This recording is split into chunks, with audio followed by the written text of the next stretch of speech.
Hi dear students, welcome to Way to Met Life YouTube channel. எல்லாருமே நம்ம சேனலை subscribe பண்ணா ஸ்டூடெண்ட்ஸ் சப்ஸ்கிரைப் பண்ணிக்கோங்க. நம்ம Way to Career Check YouTube சேனல்லேருந்து தனி சேனல் எல்லாருமே ஞாபகம் வச்சுக்கோங்க. இந்த சேனலில் பார்த்தீங்கன்னா கரியர் ரிலேட்டடான இன்ஃபர்மேஷன்ஸ் வீடியோவாக தான் இருக்க போகுது. இப்போ இந்த வீடியோவில் எதை பற்றி பார்க்க போகிறோன்னா பிஎஸ்சி நர்சிங் கோர்ஸோட ஃபுல் டீட்டெயில்ஸ் பார்ப்போம், அதாவது அகாடமிக் டீட்டெயில்ஸ். முதல்ல பார்த்தீங்கன்னா பிஎஸ்சி நர்சிங் கோர்ஸோட டூரியேஷன் எல்லாருக்குமே தெரியும், 4 years. அதுக்கப்புறம் பார்த்தீங்கன்னா இந்த கோர்ஸில் என்ன மாதிரி ரூல்ஸ் அண்ட் ரெகுலேஷன்ஸ் இருக்குது, எக்ஸாம் எந்த மாதிரி கண்டக்ட் பண்ணுறாங்களோ, உங்களுடைய ஃபுல் அகாடமிக் எந்த மாதிரி இருக்க போகுது அப்படிங்கிறத ஷார்ட் அண்ட் கிளியராக பார்ப்போம். முதல்ல பிஎஸ்சி நர்சிங்க்கு ஒர்க்கிங் டே தான் முக்கியம். ஸ்டார்ட் பாயிண்டே ஒர்க்கிங் டே தான். இந்த ஒர்க்கிங் டே உங்களுக்கு எத்தனை நாள்னா 270 டேஸ், அதாவது 270 நாட்கள் ஒர்க்கிங் டே. இதில் நீங்கள் 90% அட்டண்டன்ஸ் அப்படிங்கிறது வச்சுருக்கணும். அதாவது 200 டேஸ்க்கு மேலே நீங்கள் காலேஜில் பெர்சன்ட் ஆகியிருக்கணும். அதுக்கப்புறம் பார்த்தீங்கன்னா நீங்கள் இந்த 90% கீழே போக போக உங்களை எக்ஸாம் எழுதுறதுக்காக அலோவ் பண்ண மாட்டாங்க. அதனால் paramedical starting first year students நீங்கள் கண்டிப்பாக எல்லாருமே ஞாபகம் வச்சுக்கோங்க. எல்லா கோர்சஸ்க்குமே கிட்டத்தட்ட இதே மாதிரி தான் இருக்கும். உங்களுக்கு கிட்டத்தட்ட ஒரு 90% இல்லைனா 80% அட்டண்டன்ஸ் இல்லைனா உங்களை எக்ஸாம் எழுத அலோவ் பண்ண மாட்டாங்க. ஏன்னா மெடிக்கல் ரிலேட்டட் கோர்ஸ்னால அட்டண்டன்ஸ் அப்படிங்கிறது ரொம்ப முக்கியம். அதுக்கப்புறம் நெக்ஸ்ட் ஸ்டெப்பு நம்ம இன்டர்னல் மார்க்குக்கு வருவோம். உங்களுக்கு நம்ம ஸ்கூலில் எப்படி இன்டர்னல் மார்க் கொடுக்குறாங்களோ அதே மாதிரி காலேஜஸ்லேயும் இன்டர்னல் மார்க் அப்படிங்கிறது இருக்குது.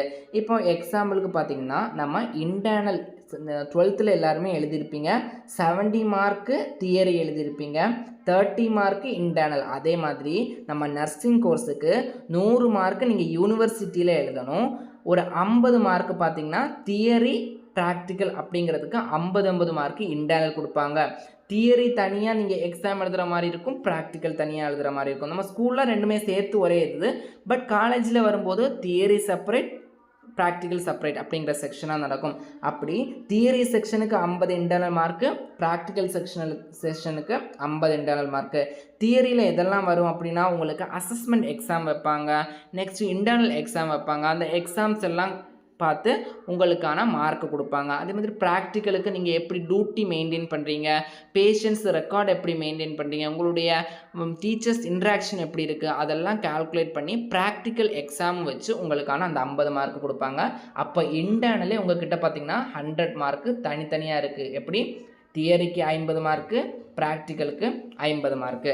அதுக்கப்புறம் யூனிவர்சிட்டி எக்ஸாமை பார்ப்போம். மேஜரான சப்ஜெக்ட்னால் இந்த ஃபஸ்ட்டில் 5வது சப்ஜெக்ட் வரைக்கும், அதாவது anatomy, physiology, nutrition and biochemistry, nursing foundation, psychology, microbiology அப்படிங்கிற 5 கோர்ஸு. இந்த எல்லா கோர்ஸஸ்க்குமே பார்த்திங்கன்னா 3 ஹவர்ஸ் டெஸ்ட் டைம் உங்களுக்கு எக்ஸாம் டைம் கொடுத்துருக்காங்க. எல்லா கோர்ஸுமே பார்த்திங்கன்னா யூனிவர்சிட்டி எக்ஸாம் எவ்வளோ மார்க்கு நடக்குது, 100 மார்க்குக்கு நடக்குது. இன்டர்னல் பார்த்திங்கன்னா 50 மார்க். நான் ஆல்ரெடி சொல்லியிருந்தேன்ல, எல்லா ஈச் சப்ஜெக்ட்டுமே இன்டர்னல் 50 மார்க்குக்கு நடக்கும். இதை உங்கள் காலேஜ்லேயே எக்ஸாம் வச்சு இன்டர்னல் மார்க் கொடுத்துருவாங்க. அதுக்கப்புறம் யூனிவர்சிட்டிக்கு நீங்கள் 100 மார்க் எடுக்கிற மாதிரி இருக்கும். மொத்தமாக எத்தனை மார்க்கு எக்ஸாம் நடக்கும்னா 150 மார்க்குக்கு. அதே மாதிரி ப்ராக்டிக்கலும் உங்களுக்கு 150 மார்க்குக்கு எக்ஸாம் கண்டக்ட் பண்ணுவாங்க. நெக்ஸ்ட் இந்த 6th 7th அதாவது இங்கிலீஷ் அண்ட் இன்ட்ரோ கம்ப்யூட்டர் அப்படிங்கிற சப்ஜெக்ட்டுக்கு பார்த்திங்கன்னா யூனிவர்சிட்டி எக்ஸாம் கிடையாது. அந்தந்த காலேஜஸே எக்ஸாம் கண்டக்ட் பண்ணி அவங்க பார்த்திங்கன்னா யூனிவர்சிட்டிக்கு அனுப்புகிற மாதிரி இருக்கும். அதனால் அந்த சப்ஜெக்ட்டுக்கு பார்த்திங்கன்னா நீங்கள் பயப்பட வேண்டிய தேவை கிடையாது. உங்களுக்கான எக்ஸாம் பேட்டர்ன் அப்படிங்கிறது எப்படி இருக்கும் அப்படிங்கிறத பார்ப்போம். முதல்ல ஃபஸ்ட் இயரில் செக்ஷன் ஏ, செக்ஷன் பி, அதாவது அனாட்டமி அண்ட் ஃபிசியாலஜி அப்படிங்கிற 2 செக்ஷன் இருக்குது. உங்களுக்கான கொஸ்டின் பேப்பர் நான் already way to career check வெப்சைட்டில் போட்டிருக்கேன், அதில் போய் செக் பண்ணிக்கோங்க. இந்த நான் ஸ்க்ரீன்லையும் காமிக்கிறேன், எக்ஸ்பிளைன் பண்ணுறது நம்ம அதுக்கப்புறமா பார்ப்போம். இப்போ உங்களுக்கு எக்ஸ்பிளைன் பண்ணாலும் புரியாது, அதனால் நம்ம இந்த கொஸ்டின் பேட்டர்ன் அப்படிங்கிறத அது அடுத்த வீடியோவில் பார்ப்போம். அதுக்கப்புறம் நம்ம இம்பார்ட்டண்டான அகாடமிக் டீட்டெயிலே இப்போ தான் வந்திருக்கோம். முதல்ல பார்த்திங்கன்னா உங்களுக்கான தியரி, ப்ராக்டிக்கல் 2 செப்பரேட் எக்ஸாம் நடக்கும்னு சொல்லியிருந்தேன் இல்லையா, நீங்கள் 2க்குமே தனித்தனியாக பாஸ் ஆகியிருக்கணும். இது பார்த்திங்கன்னா ரொம்ப ரொம்ப முக்கியம். அதுக்கப்புறம் பார்த்திங்கன்னா மொத்தமாகவே நீங்கள் 5 அட்டெம்ப்ட் தான் எழுத முடியும். இப்போ ஃபஸ்ட்டு டைம் எழுதுறீங்களா அதோட சேர்த்து 5 அட்டெம்ப்ட் தான் ஒரு சப்ஜெக்ட்டுக்கு அரியர் எழுத முடியும். அதுக்கு மேலே எழுத முடியாது. நீங்கள் பார்த்தீங்கன்னா டிஸ்குவாலிஃபை, அதாவது நர்சிங் அந்த நர்சிங் கோர்ஸ் படிக்கிறதுக்கு டிஸ்குவாலிஃபை. அதனால் ஸ்டடீஸில் ரொம்ப கவனமாக படிங்க. மொத்தமாகவே 5 அட்டெம்ப்ட் தான் ஒரு சப்ஜெக்ட்டுக்கு. இப்போ எக்ஸாம்பிள், ஒரு ஸ்டூடெண்ட் அனாட்டமி அண்ட் ஃபிசியாலஜிக்கு ஆல்ரெடி 4 அட்டெம்ப்ட் முடிச்சுட்டாங்க. பட் அவங்க இன்னும் அந்த சப்ஜெக்ட் பாஸ் பண்ணல. அப்படி 5வது அட்டெம்ப்ட்டும் அவங்க பாஸ் ஆனால் தான் அந்த கோர்ஸை கண்டினியூ பண்ண முடியும். அந்த 5வது அட்டெம்ப்ட்லேயும் அவங்க அரியர் வச்சுட்டாங்க அப்படின்னா நர்சிங் கோர்ஸை படிக்க முடியாது. அதனால் எல்லாருமே என்ன பண்ணணும் பார்த்தீங்கன்னா, நர்சிங் கோர்ஸ் படிக்கிறவங்க எல்லாமே ரொம்ப கவனமாக படிக்கணும். ஏன்னா ஒரு சப்ஜெக்ட்டுக்கு 5 அட்டெம்ப்ட் தான் உங்களுக்கு அலௌடு. ஃபஸ்ட்டு அட்டெம்ப்டோட சேர்த்து 4 அட்டெம்ப்ட் பேலன்ஸு. அப்போது ரொம்ப கவனமாக படித்து மேக்ஸிமம் ஃபஸ்ட்டு அட்டெம்ப்டில் எல்லோரும் பாஸ் பண்ண பாருங்கள். அதுக்கப்புறம் ஒரு ட்விஸ்ட்டு, நீங்கள் ஃபஸ்ட் இயர் எக்ஸாம்பிள் படிக்கிறீங்கன்னா 3 சப்ஜெக்ட் ஆச்சும் கம்பல்சரி பாஸ் ஆகியிருக்கணும்.